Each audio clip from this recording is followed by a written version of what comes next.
Welcome to Just the Tip. I'm annoying and hungry. You're still hungry? Yeah. Did I eat the last one that you were going to eat? It was actually mine that I was going to eat, but you looked at it and were excited about it, so I let you have it. But, why would you have only made a half of a burrito? Well, I made a whole burrito, and then I cut it in half. So you had already had 2.5. I had 1.5 burritos. And then that second half was waiting for me. So then I had 1.5 as well. Yeah. So it's equal. Yeah. It was meant to be 2-1. Okay. 2 for me, 1 for you. Okay, so I evened it out. Yeah.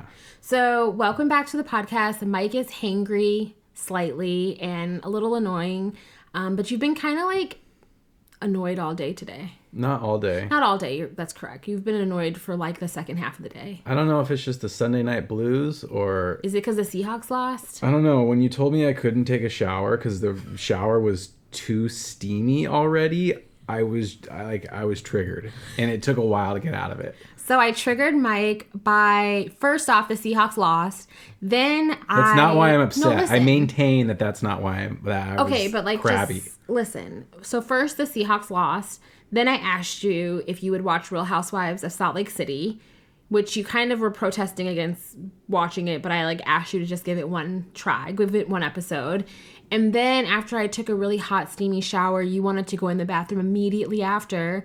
And we live in this little bungalow, 1-bedroom duplex, but I don't think the fan system in there is updated. So it takes the bathroom a while to just cool off, and the walls were sweating perspiration, and he wants to get right into the shower, and it's just give it 10 minutes to cool off and to breathe. It's okay, miss takes a 2-hour bath, and then finally you're out of the bathroom. I hold my pee for 2 hours while you're in there. There's no pooping, there's no peeing. And then, the bathroom is open. I want to go take a shower, and then it's too steamy.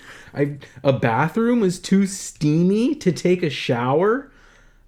I was a little cranky. Yeah, you were a little cranky after that. And what I ended up doing was having to put you on top of me like a little baby and rock you back and forth and play with your butt. Not just butt jiggles. Butt jiggles, cheeks. Butt cheek jiggles. Yeah, not penetration. Ew, we're already going to lose people on this episode. Okay, so the third wave of COVID cases is it's spiking across the country. In our city, we're entering another 4-week lockdown. But for a lot of people, including us, we have not changed our life from how we were living in March or April at the beginning We've been of the lockdown. Yeah, so I think, and I was talking to some friends about this, going into this new lockdown, it doesn't feel as inconveniencing as it did earlier this year. I think a little bit of it is because we know what to expect, but also I think because we didn't drastically change our life because the pandemic wasn't over, just because people were over it. Yeah. I mean, if everyone just agreed at the start to have locked down and wear masks, we wouldn't still be doing these rolling lockdowns months later. But there's people who don't even acknowledge that it's real. I know. So it's difficult. It's getting more insane by the day that there's still people who don't think this is real. Yeah, it's been a lot. So things that I have been doing to prepare for the city going into lockdown again. One, I got my hair color refreshed. It's kind of funny because I got my hair color done right at the beginning of the year, a week before COVID really went into lockdown. And it was as soon as I got my toner retouched, which for anyone who's gone lighter with their hair, toner's a game changer. So I joked that it was funny that happened right before lockdown. And when I got my hair color refreshed last week, I joked with my hairstylist, oh my God, I bet they're going to announce something. And this is before we knew they would. And guess what? They did. So that's interesting. But in addition to that, I took off my acrylic nails. It was a lot of fun, but I went back to my natural nails because with the pandemic, lockdown happening, I didn't want to be stuck with fake ass nails on my hand that I didn't know what to do with. I also got a pedicure. My last pedicure was in August, right before our wedding. And I have found that gel pedicures will grow out and last a couple of months. So it's finding a way to maintain my self-care in my little rituals that I do for myself. But in a way where I can stretch them out.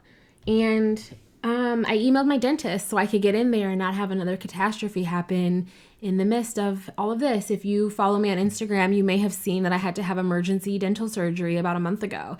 And that was fucking insane.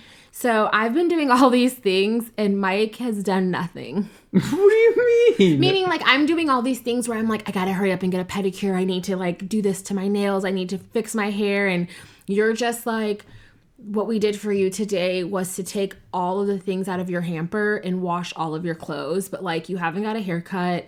You haven't really, you're not doing any, like, maintenance stuff. Yeah, I mean, well, I'm like, I exercise and I stretch. And I'm letting my hair grow out. That's true. And I did see the dentist last week. So you did. I'm sorry. You did see the dentist. Yeah. You're doing the essentials. I'm doing the essentials. Isn't that what we're supposed to be doing right now? Yeah. I'm doing the essentials with a little fat bolded exclamation point next to it. Or I'm sorry, asterisk, not exclamation point. So let's get into these television shows. Yeah, we're watching TV. Or are we talking about like our coping mechanisms or just what we're doing to prepare? No, we're going to go into TV now. Okay. So. Coping. No, I don't think TV is coping. I think it's like, it's shitty weather in Seattle right now. We're getting ready to go into 5 months stretch of it being shitty ass weather here. So I think that we're just literally adjusting to it being fall. I'm going to research some vitamins, maybe get some vitamin D. I tried a happy light before. That didn't really work for me. I found it more distracting. I didn't like the like look of the light. So TV is not like, I'm not like using TV to escape. I just enjoy fucking TV. So we're going to start with really quality high-end shows that we've been watching and then make our way all the way down to trash. So The Queen's Gambit on Netflix is, I would say, would you say phenomenal? Would you say like it's so captivating. It's like well written. It's really good. Yeah. We watched 3 episodes now since last night. Yeah, let's not give spoilers in case anyone's. Yeah. But I mean, it's good. Like I was at the end of the first episode, I knew I wanted to finish the entire series very quickly. And you don't have to know how to play chess, I think, to be into it. No, not at all. In fact, I think I've learned a teensy bit about chess by watching the show. Watching it with Mike, he's now like calling out chess moves, and I really don't care about chess. But half the time, I'm just talking out of my ass. Like I'm making up moves. You do that a lot. Yeah. I don't know how to play chess, and I'm not really interested in chess. I think it's like I'm just not into it. I don't need to shit on it right now. I'm just like not into it. But chess to me, you don't have to have an interest in it to watch the show. And hearing just about the show before I watched it, people were talking about the chess aspect and that it was like a feminist something or another. And those two things did not make me interested in watching it. But I just gave it a try because we were going through things and it was like, process of elimination. Let's give this show a try. And I would urge everyone to watch it because it's actually really good and you don't have to care about chess to be interested. Yeah, it's just a good show, honestly. I will note that there's a lot of alcohol and drug abuse. There is, yeah. So trigger warning on that. A little trigger warning. It's not a main storyline yet for 3 episodes in. It kind of is. Well, it is, but they're not addressing it. It's like background. Not addressing it? They're not addressing it because there's drug and alcohol abuse and they're not it hasn't like... quite become a problem yet. Is it? It's like functioning still? Is breaking into a pharmacy a problem? Okay, is stealing pills a problem? Let's not give spoilers. Oh yeah, sorry. Okay, so Queen's Gambit. Next, we're gonna go to Real Housewives of Salt Lake City. This is that show is second down. Okay, so Real Housewives of Salt Lake City. I'm gonna rank higher than The Bachelorette only because I found Jen, the cast member on that show, to be way more interesting than watching a bunch of dudes bitch and moan in a house. Or I'm sorry, not even a house, La Quinta Inn. So Real Housewives of Salt Lake City, I personally was not going to watch this show because of the current climate of our world right now, well, at least in the U.S. especially. I didn't want to watch a show that I thought was going to be centered around a religious cult that didn't accept Black people until, the 70s or 80s. So I was like hard pass on that shit. But then they had Bravo put a free episode up on YouTube. And so I ended up adding it to my watch list. And I worked my way through all of my interior design shows. And so I was like, I'll just start watching it. And it wasn't that bad. I made Mike watch it. So, Mike, what do you think of it?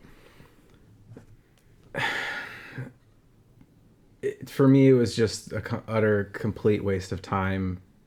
I hated every second of the show. Why? Okay, this is super shallow. I don't understand this. Like, it's like do people really think this surgically pinned back, puffed up lip, upper chin, upper lip molded out of marble look, like, do people think this looks good? Can you describe what an upper lip molded out of marble even looks like? It's like their upper lips are like, they don't move. They're like stuck and they're like kind of puffy. I mean, okay, so you think they have a lot of work done. Their faces have so much work done, and I don't understand where people thought that it looked good to have that much work done. I've heard I've heard feedback on the show that people think that this is a franchise with the worst plastic surgery. I would have to agree that it is kind of distracting almost. And actually, I like Jen the most because her fashion choices are up my alley. If you hear a whimpering in the background, it is our dog.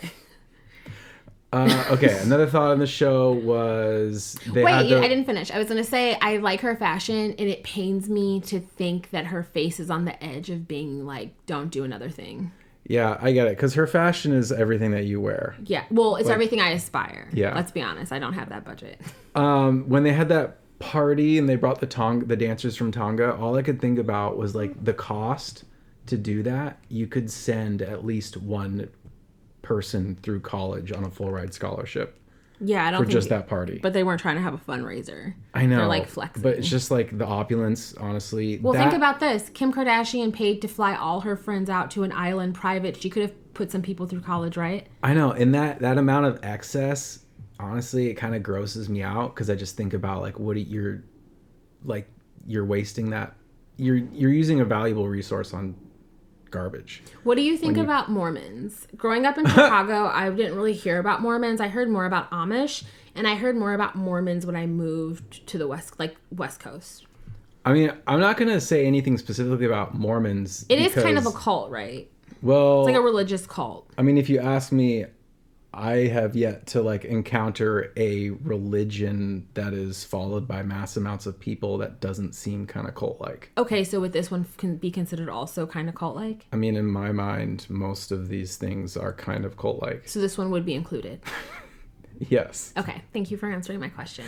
I'm not calling out Mormons specifically, though, because no, honestly, I know you shit on all religions, not just this one. Yeah, I mean, I like the scripts, I like the teachings of most religions, but it's just the people that follow them usually kind of fuck it up pretty hardcore. Well, this one was extremely racist up until a couple of years ago. Yeah, and I shouldn't say, I don't even know the teachings of Mormonism, right. So I'm not saying that. But I'm just saying, you know, like, I'm not trying to shit on like... You're talking about the big hitters, the big names. I'm talking about, you know...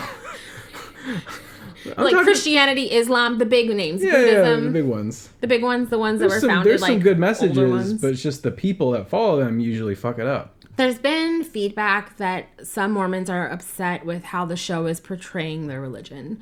Do you think that critique is valid after watching the first episode? Well, the first episode, all they talk about is how Mormons want to appear perfect. So, like, it is not surprising that Mormons viewing that show would be upset because they're using alcohol, and apparently listening to rap music is not a Mormon thing. That stood out to me when the one woman was saying growing up she tried to be a good Mormon, and that meant not liking black men, not listening to rap music, and not liking homosexuals. And I was just like, they for real are, this is the message? This is insane. And then I started doing some research just on Google to see the history between Mormonism and black people, and then I was like, oh, y'all are like for real racist. Like, not they go deep into their hatred and racism against black people, especially a lot towards black men. So now I understand, and so I'm thinking to myself, I don't want to give viewership to a show that has underlying sentiments of hate. And I think that with all of the flack Bravo has gotten, especially during this racial reckoning, you can call it, with the lack of diversity and some blatant, you know, stereotypical things and racist things that they've had on certain shows. I think that the only way they could do this show is by picking people who are either excommunicated from being Mormon or have like chosen to leave on their own, or the people that are actively Mormon. It feels like they were like the women were Jewish and then like their husbands are Mormon or something. And I feel like a lot of white people do that sometimes, where like, as long as someone is Jewish, it feels like, oh, it's a little less hateful. But then as we see with Trump, there's a lot of people who are not white who can still buy into anti, blackness or anti-gay or anti, you know what I mean? So I don't know. This is one of those shows that I was adamant that I wasn't going to watch. I ended up watching it. I like Jen enough to watch one more episode and see where it goes. But I am very like, my spidey senses are turned on to the level of hatred that religion has documented. That'll be interesting. Mary marrying her step-grandfather. Thoughts? Well, yeah, so we were talking about if you had... Okay, so let's give the backstory on her. Okay, fine. The backstory is apparently in order to get her inheritance, when her grandmother died, in order to get her inheritance, what could have been value, it's a church, couple million, whatever. It's it's wealth to inherit wealth. She had to marry her step grandpa. It was written into the will. So would you do that to get wealth upon your grandma's death? But mind you, would you marry your grandpa? Your step grandpa. Her step grandfather was 20 years younger than her grandmother, and he married her when he was like 22 and she was 42. So they got married in 1975. Mary is maybe 44-ish right now, which means that for the majority of her life, that was her grandfather. So I think that matters, that she grew up with this man being her grandfather. 1000% matters. So it's not just, oh, it's your step grandfather. Would you do this to inherit your wealth? Would you marry the man who you grew up with as being your grandfather? First off, what kind of fucking person writes that into their will? Yeah, that sounds like something the grandpa actually made up. No, the grandma did it. Like the grandma made, like, put that in her will. She did it. That was the only way she could inherit her stuff. Mind you, Mary has a teenage son with her step grandfather. Yeah, they consummated the marriage. Fucking disgusting. But would you do this for your wealth?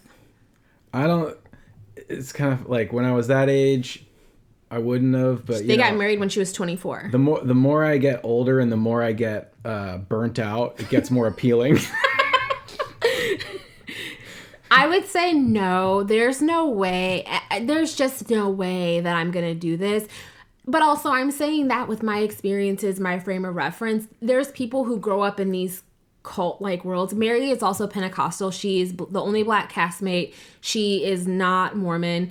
But growing up in these super religious worlds, sometimes shit gets weird and you're raised thinking that something is normal when it's clearly not outside of that realm. I mean, anytime you're not allowed to think for yourself, that's a dangerous place to be. What 24-year-old wants to inherit a church? As in be a pastor?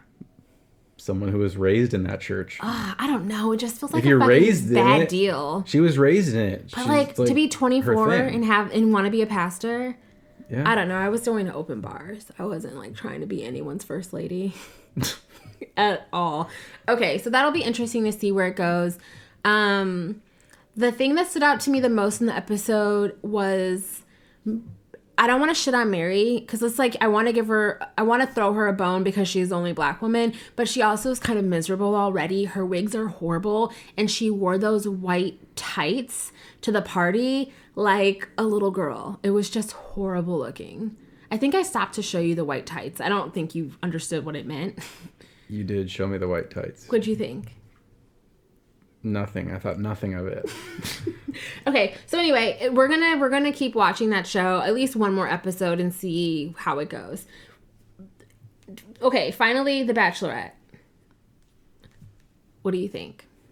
It feels like we're actually watching The Bachelorette now. So Claire and Dale are gone. Thank goodness. Because I'm just bored of them by now. Bored.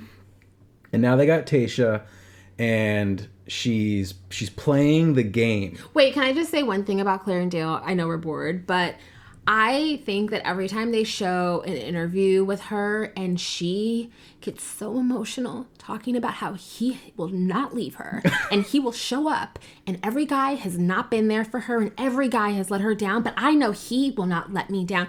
I just feel like, holy fucking shit, I want to like save him from this. I feel like she has carried so much trauma with her. She clearly has not sorted through her issues, and I feel like regardless of like I'm not speaking to the abusive situation she was in, but the fact that she puts that much pressure on a seemingly enjoyable, mutually like interested relationship, like he seems into her, but that level of pressure to put on someone that just you'll always be there, you'll never let me down, it's like, ooh girl, he is probably gonna get scared away. I think she's scared guys away. She's always gonna be insecure about him like not showing up. It's just was watching them in that interview, it felt extra cringy.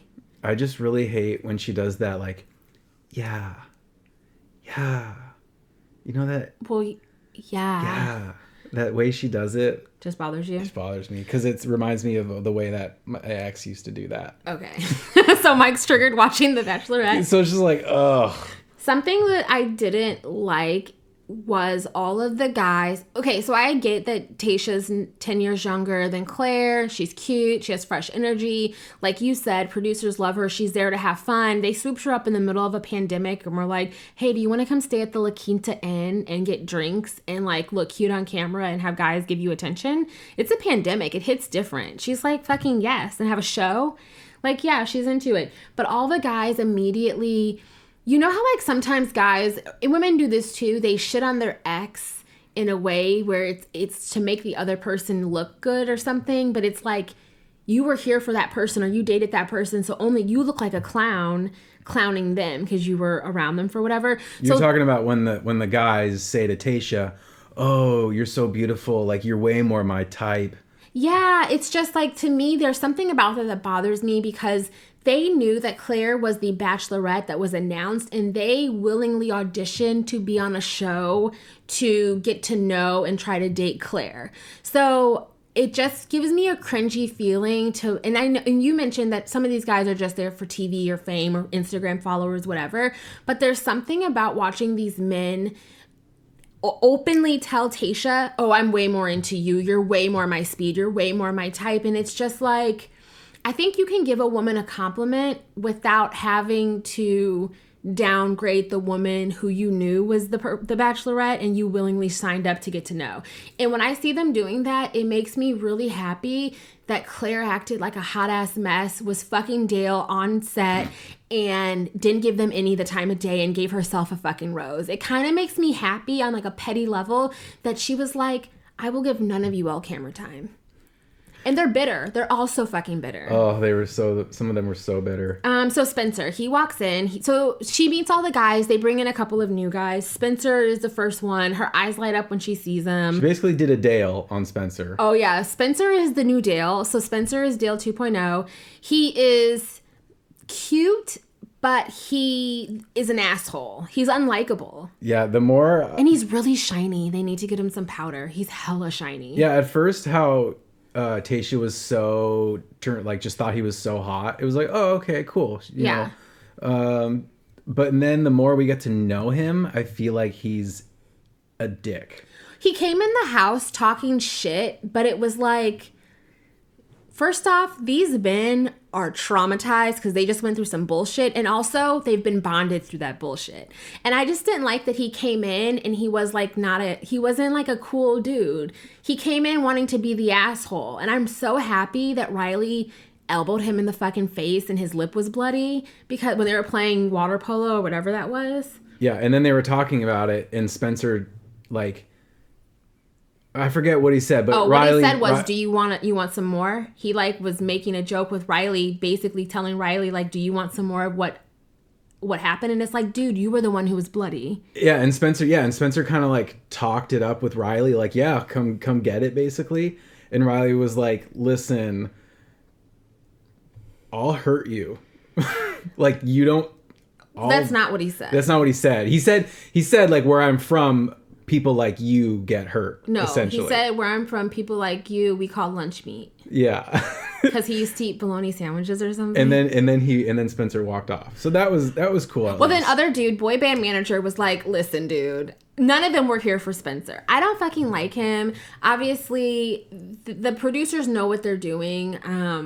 He's so fucking unlikable. But the surprise was Underbite guy. What's his name? Dude with the Underbite. Is he the addiction manager? Yeah. He is. So sneaker dude. Suits and sneakers. Yeah, Suits and Sneakers. She likes him. It's been actually interesting to watch him talk, but who I really like is the other guy who, I don't know his name because Claire didn't give any of them time on camera. Turtleneck guy? Turtleneck guy. I thought it was like actually cool when they met. He was like, I look fucking crazy in this turtleneck. You're probably thinking like, what? He's been chill. And what I like the most that he said on their one-on-one date, God, if he stays around, we'll learn his name. What he said on his date was, I know that stability or being well-rounded isn't necessarily sexy, but it's like, yeah, he seems like such a normal guy. I'm kind of here for a normal guy getting some camera time. Yeah. And so Onda thought that Tayshia wants someone that's like going to match her energy level. But you said that Tayshia actually said that she like kind of needs someone who's a little chill to kind of balance her out. So Anda is Mike's friend and coworker who is the only other person that is watching The Bachelorette who we know. So we have weekly like little phone calls with her, debriefs where we, the three of us, sit around and talk about the show and what our theories are. But yeah, so that was what Anda thought. But on the episode, on the date, Tayshia said to him, I'm really extra and I think I need someone who's a little bit more balanced and chill. It'd be like you being with someone who's super extra. I would never. I would hate it. I would like actually hate it. We are yin and yang, and that's like what helps make us work. Oh yeah, I couldn't be with someone like me or like more extra as me or as much energy as me. I would just be like, I'll pass. Hard pass, no thank you. So yeah, we're like really enjoying that show, and Mike so graciously lets me bring him into the world of trash. But if you believe it or not, on his free time, he chooses to not watch these types of shows. So you were mentioning the latest show that you have been watching / kind of hate watching. Okay, I picked up a new trash TV show this week. It was 60 Days In. It's on Netflix now. But it's the show where they take random people and they put them into a jail and they record everything. And it's under the guise of you're going to go in and you're going to learn about gang activity and learn about drug activity so you can report back to us and learn about jail operations and how the officers are doing and report back to us. That's the whole premise of the show. And so they make you think that like it's a serious thing. But really what they're doing is the whole show is just about exploiting these people in the jail system. So wait, is the show looking to hold the guards accountable, or is it looking to just get information from inmates? They give you this under the guise of holding someone. Yes, part of it is like they're supposed to go and they're supposed to figure out how the correction officers are working, if they're like doing anything that... We know there's high rates of abuse in prison. Yeah. So yes, part of the show is they're supposed to hold the jail accountable for how they're treating the inmates. But that's not what actually happens in the show. What actually happens in the show is they're just putting these people into a jail who it's a game to them.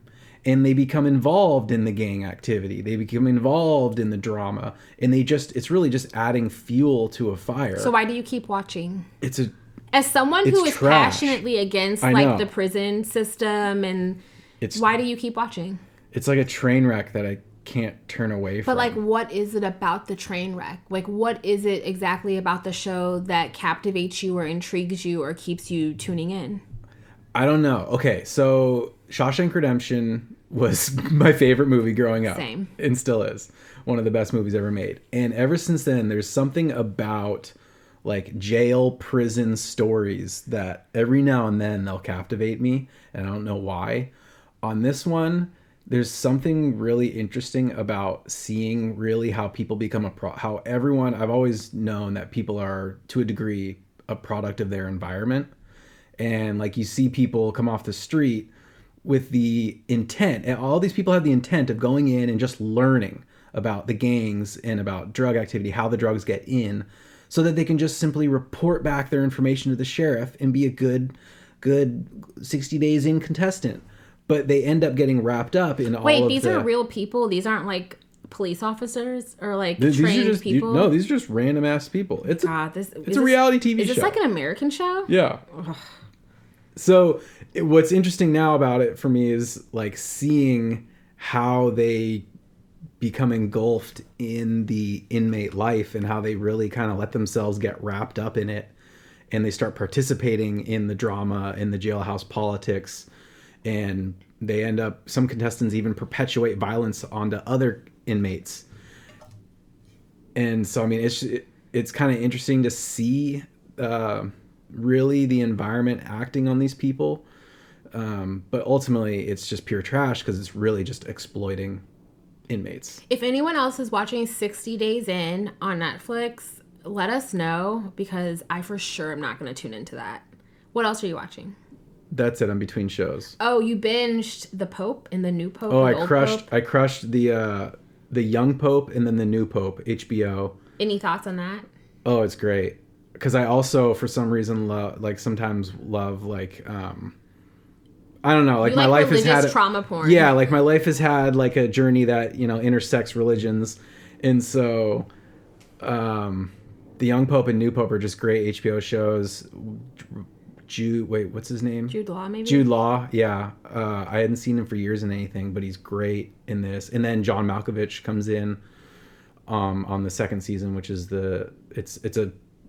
it's one show, but the first season is called The Young Pope. The second season is called The New Pope. Will there be a third season? I don't think so. Did they leave it in a way where it could be, or no? They left it in a way that it could be, but it's kind of like there's probably not going to be a third season. We tried to dip back into old episodes of The Great British Bake Off. Oh, but you don't like the hosts. Yeah, I like the host, like the guy with the dark hair. I forgot his name. His like corny jokes have grown on me, but I don't like the other hosts, the women. Like I didn't like them. I like the guy who's bald and looks kind of odd. And I'm sure whoever's watching this or whoever's listening to this has, if you've watched Great British Bake Off, you probably watched from the beginning. So for you to hear us say like, oh, we only like the host that's on this latest season, you're like, what? But I loved those hosts because you've been watching from the beginning. If they loved them so much, the show would have kept them. The hosts aren't there anymore, and I'm sure it's a reason why. So yeah, like the things that I wanted to end this episode on are like they're just like my two little random things that are on my mind. So right now, one is like a fun game that Mike and I are playing, and it's called Who Can Bend Down Without Their Knees Cracking. Oh. Which is something we got from watching, I think it was the 40-year-old version, yeah, which was it's like a, not a documentary, I'm like blanking. It was like a show, or not a show, it was a movie on Netflix. I forgot the name of the rapper who did it. It's a woman, but it was really cool. It was basically, she's turning 40. She is like a playwright who is a teacher now and whatever, but the joke was like bending down and being older and your knees are making They did noise. These like, every time she would bend down, they would do a loud cracking noise. And so me and Aisha then got in the living room and did squats. We stand in front of each other, and one at a time, one of us does a squat, and we listen to hear if we can hear their knees cracking. Yeah, so it's kind of been fun. Mine are pretty smooth most of the time. I'm 5 years older than you. But mine, I realize, crack more when I do bad posture, like bad form. But when I like actually go back and make sure that my knees don't go past my toes, Yeah, your feet. You were able to get rid of the cracks with proper form. Yeah. The other thing that I've like noticed is people on ads, like on commercials and everything, either look our age or they're starting to look a little younger than us. And it was when we were looking at Netflix, there was a new show that was coming out that was like promoting a couple of comedians. And I was like, they all look younger than us. And then I noticed like, oh, we're getting older. And I wonder if it just happens that like more people just start being younger than you. And like, because it's media. There's not, everyone's not trying to check for people who are older. So it just makes me, it's just like I'm noticing right now that we are at the prime age of being like interesting to advertisers. Yeah, it's weird. I do notice that all the parents of young children in commercials are like my age now. Yeah. But I had that moment where I realized that the world was staying like that I was getting older. And I had that moment a long time ago when Kevin Durant came to the Sonics, because it was kind of like the first huge superstar that was younger than me. And I was like, oh, this is like the very beginning. Like every superstar that enters sports from here on out is going to be younger than me. No, it makes me think of how there's always like a group of people turning 21 and people who work in like the bar scene. Yeah. You're kind of like just frozen in time, catering to this just like group of people. You just usher in new people and then you watch them age out and go do other things. Like it's always 5 o'clock somewhere. It's always someone's 21st birthday. Yeah. I don't know. I like getting older, but I just noticed that when we were looking. Oh, this is it. The comedy lineup. We have the TV on in the background and it just came up. They all look... Oh, yeah. They look younger than you. Yeah, they're all like early 20s for sure. Right. And that's what made me think like... I can tell by their youthful skin. You can... Well, you have a skincare routine. Their plump cheeks and youthful skin. All right. So what are any random thoughts you have ending in the episode? No. Well, sounds good to me. Thanks for tuning in. Thanks for tuning in, everyone. Be sure to like and subscribe. Be sure to like and subscribe on all the platforms. Bye.